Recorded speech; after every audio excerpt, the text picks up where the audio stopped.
Okay, so this is going to be my video about Calendly, and we're going to learn how to set up Calendly to record your mortgage protection appointments. And let me just walk you through what it's going to look like when you're dialing for appointments and using Calendly to set your appointments. Okay, so you are going to have a tab open like this that is running Calendly, and we'll set up all this stuff so that it's got your picture and it's got our company name and it says mortgage protection. A lot of this is for you. Some of it will be visible to the client. So we're going to set an appointment. If we're calling in a different time zone than the one that you're in right now, you want to make sure that you're picking the right time zone. So I'm on the East Coast, but sometimes I call on the West Coast. So I would want to set the time zone for Pacific to make sure that when I'm mentioning times to the person on the phone, that they're the same time that they are going to be thinking about. Okay, so tomorrow, if I'm calling in the Pacific, I have an 11 o'clock available, and I would offer that 11 o'clock time to the client. But of course, because I'm on Eastern time, that would actually be 2 o'clock for me. The good news is I don't have to worry about the time change because 2 o'clock is the same as 11 o'clock. So when I say 11 o'clock to the client, even though it means 2 o'clock for me, you understand. All right, so we're going to set the time. You offer the time, and then we're going to enter in first name, last name, email at email.com. Okay, and we're going to give the phone number 999 555 1234. Okay, and then I've gone through a number of iterations of this, but this is what I have found is the most helpful for the questions that you're going to ask. So as you're talking to the client, you're filling out your client qualification form, and you're going to learn more about the things about this client that make the most sense. So are they single, or are they married, or spouse, significant other? And we can do that. Do they have children, either at home or grown? And in this case, we're going to say they've got some children at home and some children are grown, and they don't have any grandchildren. And then you pick the state of residence. I'll say Nevada. Now I have this list of states here because these are the states that I typically call in. Sometimes I've worked with New Mexico, so you would do it like that. But in these cases, just take that out. Okay, I'm going to say Nevada. And then the main reasons that we're calling them. Mortgage protection is almost always the first thing, but sometimes while you're talking, you might hear the client make some comments about whether they're concerned about accidental death, or maybe they don't have a mortgage anymore. You called on the mortgage protection and you learned that it's more of a final expense lead. So these are the things that you're going to show them you're thinking about, but they don't really know what the terms mean. So it's really just for you as you're reviewing going into an appointment that these are some things for you. And he mentioned something about unemployment, so we want to make sure that we touch on that. Have they been diagnosed with COVID-19? Really powerful question for creating a sense of urgency. And then the assigned underwriter. Now this is a question that I use because I dial in multiple time zones, and so I'm concerned about what phone number I need to use to call them back. I'm going to use my 702 number because that's my faraway number. Okay, I'll type in his text mode. And we can use text messages to remind the client. And then when I click schedule event, it's going to take me to a confirmation page that says, hey, you have successfully completed this appointment. Click here to set another one, and it'll bring you back to this screen here where you can start your next appointment. Okay, so let's talk about how this works. We're going to come in here, and I'm going to create a new event type. I signed up for a free account from Calendly.com. And when you first come in, it'll have 3 template accounts, 60-minute, 30-minute, and 15-minute appointments. Go ahead and just ignore those. You can delete them if you want to. You're not going to need them.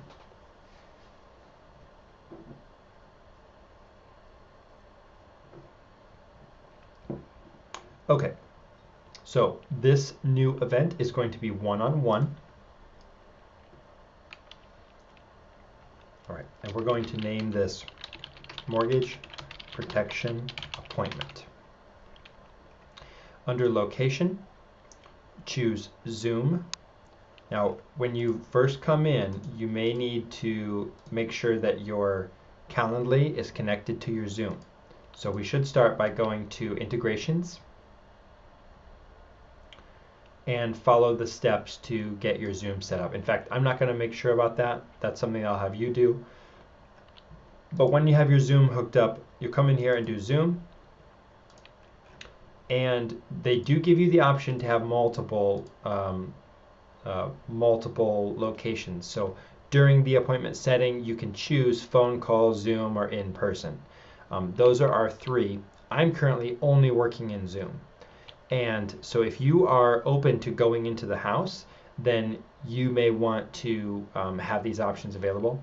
Now, when I do a virtual appointment, I assume that there's a potential for going back to phone appointment if Zoom fails, but I'll cover that in just a moment. So if you're going in home, do the in-person meeting, and let's see, and we can include additional information,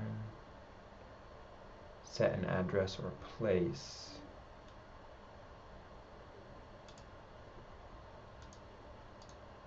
Okay, so setting an address or place is going to only give you the, here we go, ask invitee. All right, so if you're going to do an in-home appointment, you want this to say ask invitee. That's the only way that they will be able to type in their address, which will be you typing in the address for the in-person. Okay, so we're going to leave it like that. And under description, I have mortgage protection insurance is right for you, and this is just something I can share with you later. But it says mortgage protection insurance is right for you if you want to protect your most valuable asset, ensure your loved ones never have to deal with the fear of losing their home, and provide financial security if the unthinkable happens. I think I found that on one of Symmetry's website or something like that. It's not really important to me. Now I'm going to change the event link and I'm going to call it mortgage, and then you can set an event color and click next. And now your event is going to be active. And if you, oh, nope, we have to set the booking parameters. Okay, so most appointments are 20 to 30 minutes. So let's go ahead and keep this at 30 minutes. Events can be scheduled over 60 calendar days. That's too far away. I don't want that much time, but I do want to stick to a period of rolling days. So every day moving forward, we're going to have more chances to book further out. And so let's not go any further than 10 days. 10 days into the future is far enough for your appointments. Symmetry recommends 24 to 48 hours at most. And so next we can lock the time zone. You can lock it and then pick a time zone that you can only book in that time. I like to do local. It just makes it easy for me and easy for them. All right, and then we're going to set availability. Now this is largely up to you. When do you want to work? Let's say though that you work from 8 a.m. to 9 p.m. every day. And we're going to do apply to multiple. Now I'm going to apply this calendar schedule to Tuesday, Wednesday, Thursday, Friday, Saturday, and click apply. And that's just how you set that up. If you wanted to add multiple, say Friday night, you work the midnight shift, so you work from 9 p.m. to 12 a.m. Then you could apply to all Fridays. Then it'll set that up. So the great news is that Calendly is going to take care of making sure that all of your appointments fall in these windows. And we can go to advanced and set the availability frequency increments. So let's say that if you only want your appointments to be every hour on the hour, that would be doing 60 minutes. If you want to do 1:30 and 2 o'clock and 2:30 and 3 o'clock, then you would do 30 minutes. So you can kind of work that out. Now I have played with doing like 45-minute increments so that it's not possible for me to have back-to-back appointments. Sometimes that's handy. Anymore, I can do my appointments in 30 to 40 minutes, and so I'm never more than 10 minutes late. Max events per day, we won't need it, so let's just leave it blank. You can set it so maybe I don't want to do more than 6 of these appointments in a day, but it's going to be a while before that happens to you, so I wouldn't worry about it. That setting there is more concerned with letting other people schedule the appointments. So you could have 1,000 people looking at your calendar, and if 100 of them schedule at the same time, you could have a lot of appointments in a day. But we're not doing that. You're the one setting the appointment, so it's not that big a deal. Minimum scheduling notice, prevent events less than 1 hour away. And now event buffers. I definitely recommend this. Buffer before events, 15 minutes. Buffer after events, 15 minutes.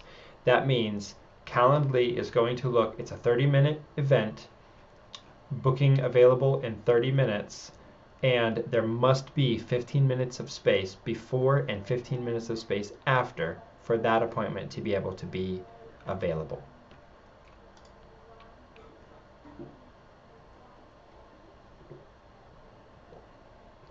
Okay, our event is ready to accept appointments. So let's take a look at it. Here we are. We've got the description. It looks exactly like the other one for now. And we're going to go into Friday, and we're going to book some times. Now here's what's cool. We can go to troubleshoot and see why specific times are not available. Only we can do this. Clients won't be able to do this. So I'm going to go to Friday.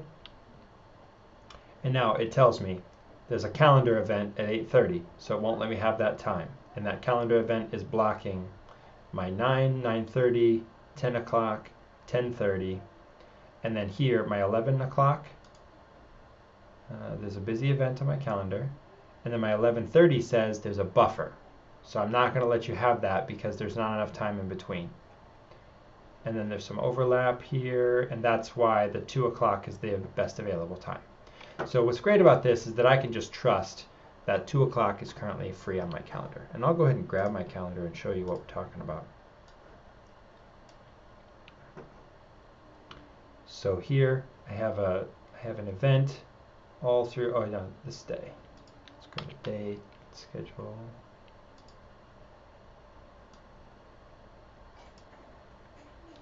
Okay, so here is my day tomorrow.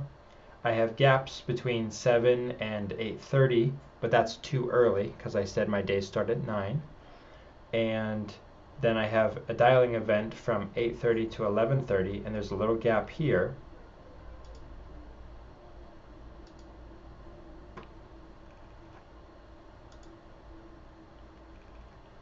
Okay, so it's giving me 2 p.m. is available, because at 2 p.m. I can have a 30-minute event. Ooh, that's going to be tight, but that's all right. Okay, so that's how that works. But let's say we're going to go with the 9:30 p.m. This does not look like my other event from before. So we're going to have to make some changes here to the appointment booking process so that this gets a little more fleshed out. And we can do that by going to the invitee questions. First, the name and email is always collected. This little pencil icon gives us the option to turn off the autofill invitee because you're the one filling it out for every single person who's going to fill out the form. So we don't want it to autofill with the last one you did, or you're going to have to erase it every time. Under name, we want first and last name, and allow invitees to add additional guests. I'm going to turn that off because we only want one client. Okay, we have Zoom and somewhere else to run our in-home appointments, and we can reorder. Actually, we can't in this case. Okay, and then please share anything. We don't need this. I'm going to delete this question. Now the first question I always want to ask is phone number, and make it required. Okay, and then let's take a look at my thing. That's right, family information is going to be next. So we're going to do checkboxes. Question is family information. Must be required. Have to have one answer. single, married. Okay, so my big question to know is, are they single or are they married? Are they and married can mean significant other, living together, long-term, girlfriend, boyfriend, whatever terms they want to use. I need to know if I'm helping a couple or if I'm helping a person. And do they have children? In home is very different from grown. Okay.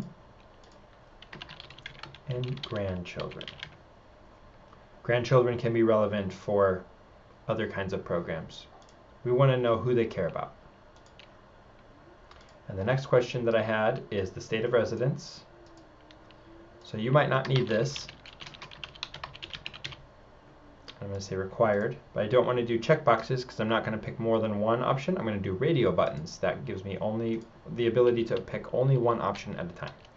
So I'm going to say Indiana, Kentucky, and Ohio. Okay, and I could include the option to do other. Sometimes I call someone and they're near a state line, like in Indiana, and I would call them and say, oh, I showed that you're in Steuben County. And they say, no, I'm in Michigan.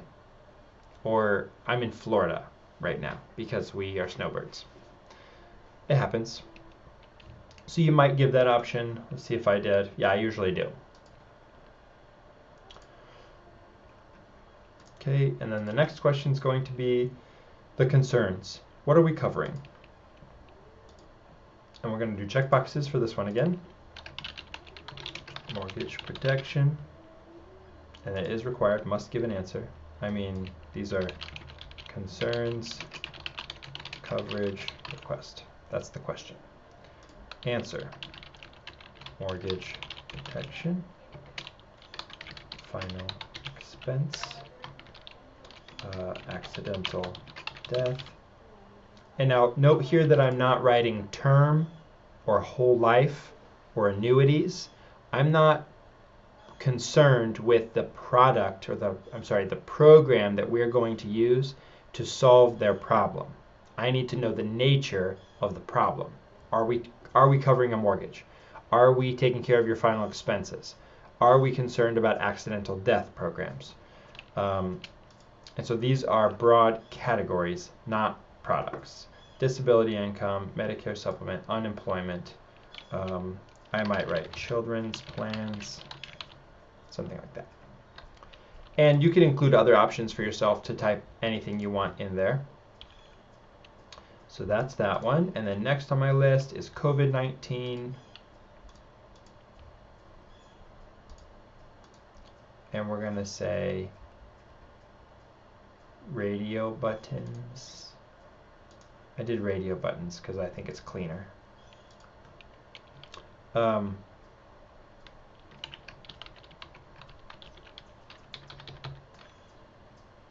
said, any family member diagnosed with COVID-19. I liked how I worded that question. Okay, so one thing I'll point out here is that you could do a checkbox and say yes, and then leave it. But you would not be able to make that required because you're only given one option. And so if you uncheck required, now you can avoid answering the question yes, but you can also accidentally skip the question, and that's what I don't like. So I change this to radio, I change it to radio buttons, and I say yes or no, and now it must be required. I need to pick one or the other. And there's no other option, so I click apply. Now, if you're working with multiple Google Voice numbers, you could add the question like I have with the phone numbers. This just tells me which one I need to call from, but I'm going to leave it at there. We'll leave it at that. We're going to hit save and close. And then we're going to move on to notifications and cancellation policy. Cancellation policy I do not want to include the cancel and reschedule links. I am going to turn on text reminders, personalize, and on the timing, I can send them 2 text messages. I want the first one to be 24 hours before. That's 1 day before our scheduled appointment. And the other one, I want to do 3 minutes before. Okay. And you can play with how you want this text message template to be. Most importantly to me, I think, is making sure that they know how to cancel if they need to, or how to contact you to reschedule. So I'm going to leave it there. I don't know why I'm talking weird. I'm going to leave it there right now, and we will maybe talk about that another time. Now on the calendar invites, we can personalize this. This is going to send them a calendar event. Let's look at one of mine.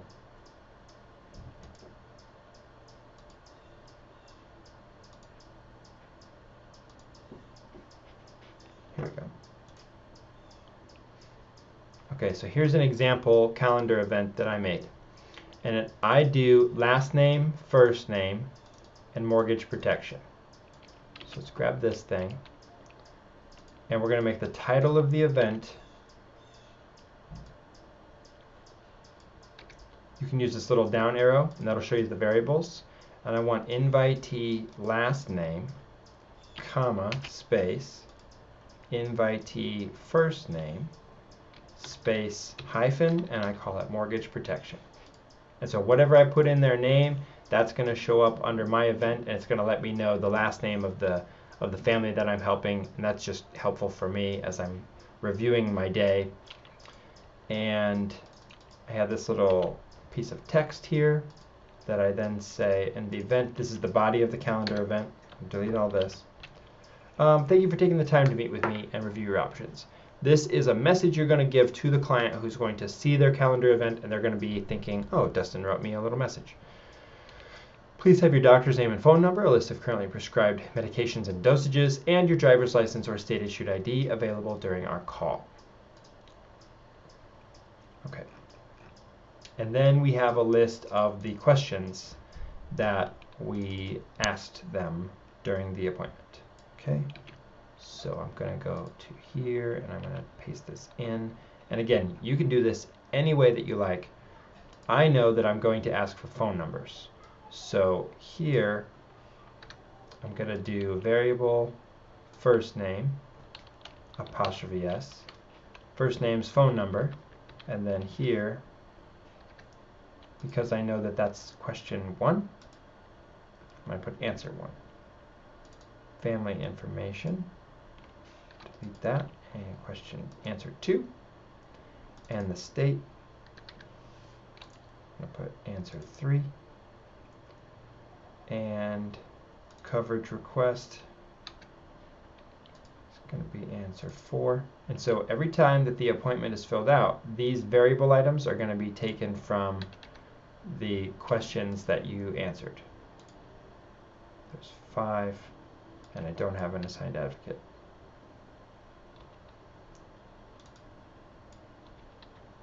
Okay, and then location is a different variable. It's right here. And one thing that I would make sure to be thinking about is if you're doing in-home appointments and you're traveling around, there's going to be travel time involved. Calendly is not going to be able to determine the travel time. So make sure that you're double checking if you're doing the in-homes and you're putting all of your appointments close together, and you're not setting yourself up for long drive times for one appointment. Okay. So that's going to be all that. We're going to hit save. And then go on to confirmation page. Don't forget, this is an important step. Display the Calendly confirmation page. That's great. And display button to schedule another event. I don't know why this is so dark. You must click this to turn that on. And it says schedule another event. That's not important what it says, but it's important that the function is there. Okay, so let's view our live page. Here are the integrations page, by the way. You can come in here and go to Zoom. You got to get it set up with your Google Mail and there's all kinds of things it can do in here apparently. Okay, so here's our new event. I'm going to go to Friday, and I've got these super late appointments available. So I'm going to hit confirm. And you know, I'm not just being crazy here. This 9:30 to 12 o'clock Eastern time is not late when you're thinking about Pacific time. Look, that's 6:30 to 8:30. So out there, it's not that big a deal. I'm going to say 8 o'clock. And I'm going to type in, I'll just use my name. And if I click Zoom, it's going to use Zoom to create a special Zoom meeting appointment link, and that's going to be included in the email. It'll also show up in my Zoom account, so I love doing it that way. Or you can do somewhere else and add any location like their house. 123 Main Street, anywhere, USA. Okay.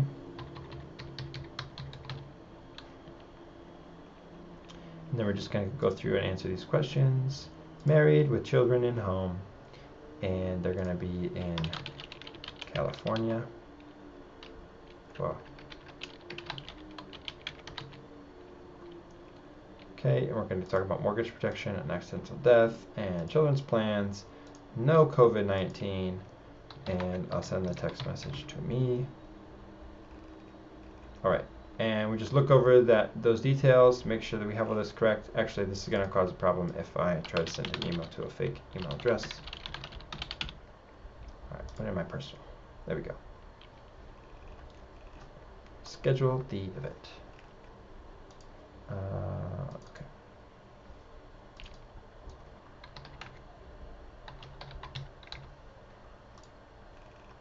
I think it's important to capture the phone number, because if they're having trouble with Zoom, then you can always get the phone number.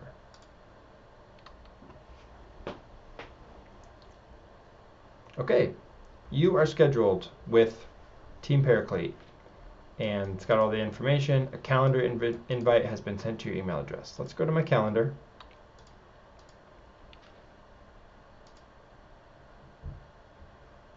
Scroll down here. There it is.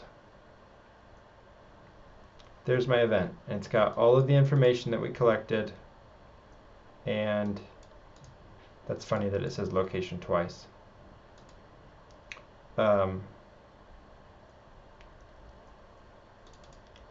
Actually, that means that we don't have to type that in. So let's go back to the event, and we'll go to notifications, calendar notifications, come down here, and we can just delete this word location. There. Because it's going to include the word location in the generating. All right. So that's how you set up your Calendly with a mortgage protection event. And right here, when I'm dialing, I can just click schedule another event. And now the whole process is a one-time thing. I am set up to schedule appointments, and this is the way that I schedule all of my appointments. I keep this tab open while I'm dialing on Google Voice, and when I'm ready, I just click the day and I pick the time, and I trust that that's the right time, and that's all I need to do.